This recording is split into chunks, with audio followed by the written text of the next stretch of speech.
आइए हम जानते हैं आज देश के ऐसे प्रधानमंत्री के बारे में जो भारत के वित्त मंत्री भी रहे हैं। आप जानते हैं कि 13वें ये ऐसे भारत के प्रधानमंत्री रहे हैं कि 13वें जो है भारत के प्रधानमंत्री रहे हैं। आज उनके लिए जो है आप जानते हैं कि उनकी मृत्यु कल 26 दिसंबर को हुआ और डॉक्टर मनमोहन सिंह, जिनका जन्म आप जानते हैं 26 सितंबर 1932 को होता है और मृत्यु उनकी जो होती है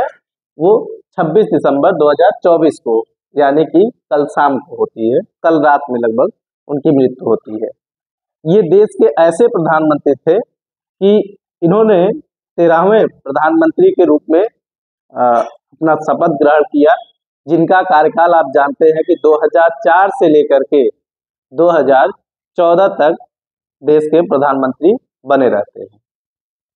इसके अलावा आप जानेंगे कि उसके पूर्व भी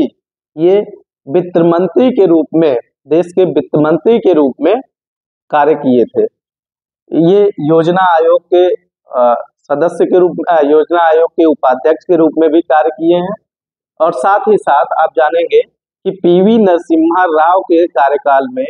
ये वित्त मंत्री के रूप में भी कार्य किए हुए थे। और आप जानते हैं कि देश में जब उदारीकरण, लिबरलाइजेशन की बात चल रही थी तो इन्होंने ही सबसे पहले कह सकते हैं कि देश की अर्थव्यवस्था को विश्व के अन्य बाजारों के साथ भी जोड़ने का काम वित्त मंत्री डॉक्टर मनमोहन सिंह ने ही किया था। आगे देखते हैं इनकी कैरियर की शुरुआत जो होती है, मनमोहन सिंह की जो कैरियर की शुरुआत होती है तो हम देखते हैं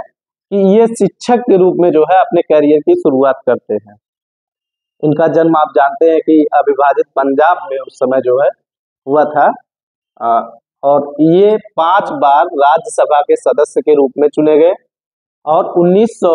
आप जानेंगे कि 1991 में पहली बार ये राज्यसभा के सदस्य के रूप में चुने गए थे और 2 बार लगातार देश के प्रधानमंत्री रहे, 5 बार राज्यसभा के सदस्य रहे। तो आप समझिए कि इनका एक जो कैरियर की शुरुआत थी कैरियर की जो शुरुआत थी इनकी, तो एक शिक्षक से शुरू होकर के और देश के वित्त मंत्री और प्रधानमंत्री तक जो है इन्होंने अपना सफर तय किया और इन्होंने जो है कल 26 दिसंबर को अपना अंतिम सांस जो है दिल्ली के एम्स में लिया।